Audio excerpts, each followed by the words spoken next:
Hello, and welcome to the premiere of a new series featuring an inside look at the library and archives of the Oregon Historical Society. Each month, Bynum Petty, our librarian and archivist, will take you inside the stacks and shelves for a fascinating tour of the collection. Considered a true gem in the crown jewel that is the OHS, the collection contains a wealth of history, artifacts, books, documents, and ephemera ripe for research. Scholars from around the globe are rapidly discovering the richness of material, and now you will too. To our members, thank you for your continuing support of the OHS mission. If you are new to OHS, please consider joining as a member. You can find us at www.oregonhistoricalsociety.org. In this first installment, Bynum recounts how the library and archives came into existence, describing its growth and development over the past 60 years. I invite you to join us each month for a new episode of OHSLA Today. Bynum, thank you for sitting down with me today for this first episode of OHSLA Today. Everybody knows that the OHS was founded in 1956 by a group of young people attending an AGO convention in New York City. But how and when did the library and archives come into existence? From that very first meeting in 1956, this group of 10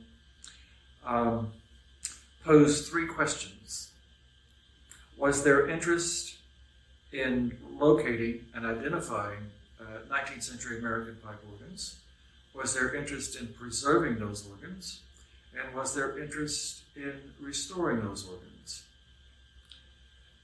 5 years later, in 1961, not only was the OHS incorporated as a nonprofit organization in Pennsylvania, but the archives were also founded at the same time. Our first home was at the York County Historical Society in Newark, Pennsylvania, where it remained for several years. Then Homer Blanchard, who was an early member, not a founding member, but an early member of the OHS, who taught at Ohio Wesleyan College, volunteered to be the OHS archivist, and the archives was moved from York, Pennsylvania to Ohio Wesleyan, where it remained until 1984. In 1984, a few boxes were moved to the Talbot Library at Westminster Choir College. Initially, the archives was located in the basement closet. From there, it moved upstairs to something that looked like a minimum security jail. And then in 2002, I believe, the library and archives moved upstairs in the library to what was originally used as the library listening room. During my tenure, the library and archives outgrew the space, and we were desperately looking for a new home. Fortunately, here we are at Stoneleigh, lovely setting, and plenty of room for expansion.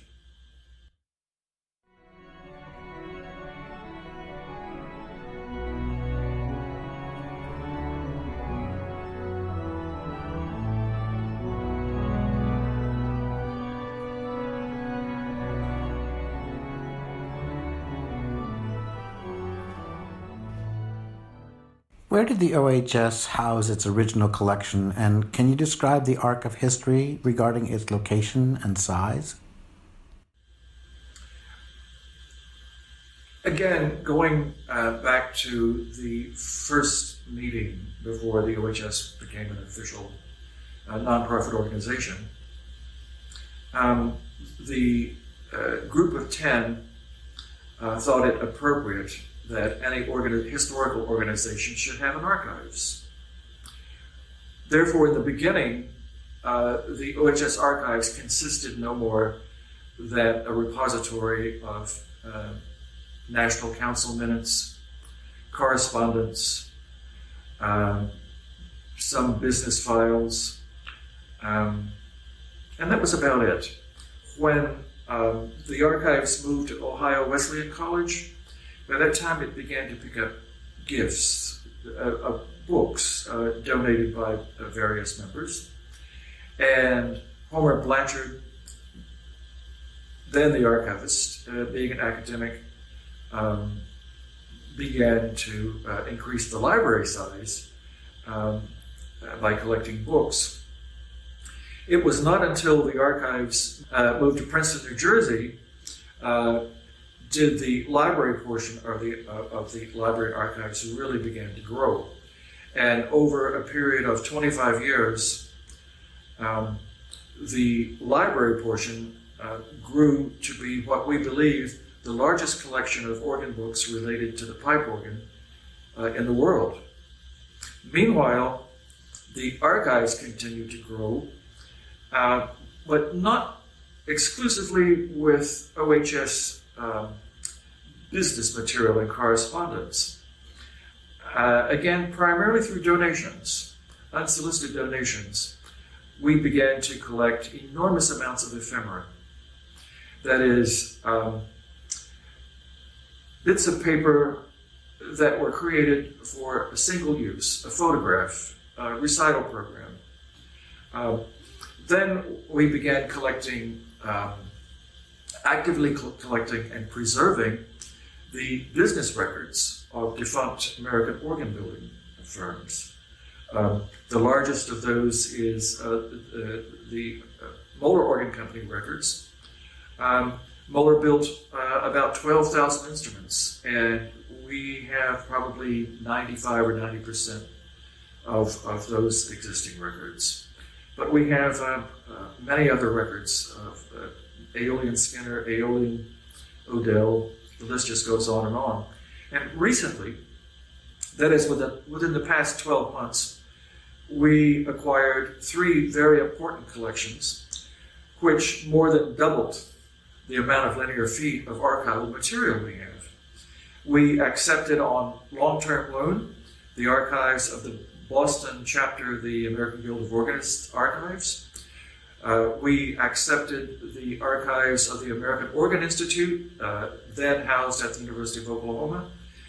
And we also acquired on long-term loan the archives of the American Theater Organ Society.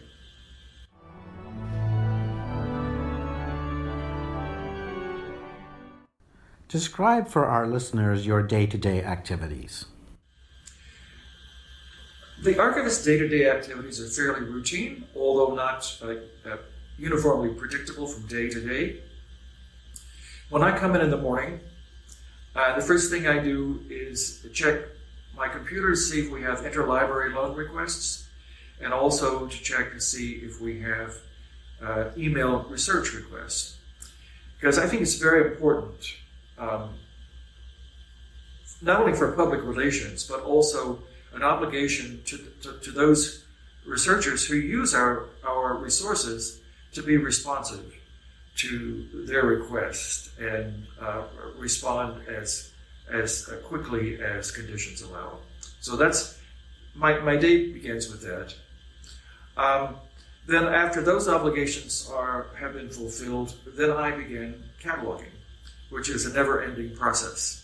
Not only cataloging the books that we buy, books that are given to us that were not previously in the library, and cataloging ephemera. We have on the 3rd floor thousands and thousands and thousands of pieces of ephemera, all of which, until recently, has been inaccessible to the researching public because the material is not cataloged.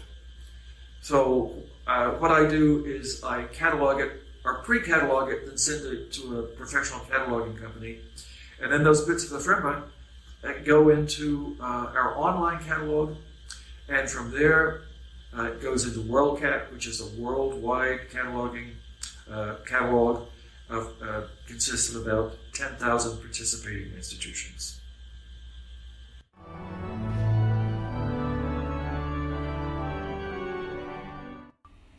You've been busy lately on the lecture circuit. Tell us more. 3 or 4 years ago, the OHS had long-term planning sessions about the future of the OHS and what direction the organization wanted to take. And one of the things that came out of those meetings was that the OHS, in its library and archives, has an unparalleled resource of archival material related to the pipe organ, but no one knows about it. So the upshot of that was that we need to have a greater presence, especially an international presence, and our international presence is increasing. But I think it's very important that we reach out to young people, because we are an aging organization. And if we can't bring them to us, then we should go to them. In recent memory, I, through a Zoom meeting, addressed the organ literature class of Syracuse University, where Dr. Annie Laver is organ professor. And we walked through the archives, virtually, so to speak. And I introduced them to our collection. And then I would stop periodically and focus on this book or this piece of ephemera that have been understudied, which are, I pointed out to them, the students, that those were subjects that were ripe for further study and appropriate for a master's thesis, an undergraduate paper, or even a doctoral dissertation. In 2 weeks, I address the organ literature class at the University of Oklahoma and repeat the same dog and pony show, so to speak. So I expect the University of Oklahoma students to react similarly to those at the University of Syracuse. They were quite engaged with their questions. It was just not someone speaking to a silent audience, but they truly were engaged, and I expect the same. So this lets the students know that we have this wonderful resource, and it's theirs. Theirs to use, and I invite them to either send email requests, or if they want a book, to ask their librarian to request it through interlibrary loan.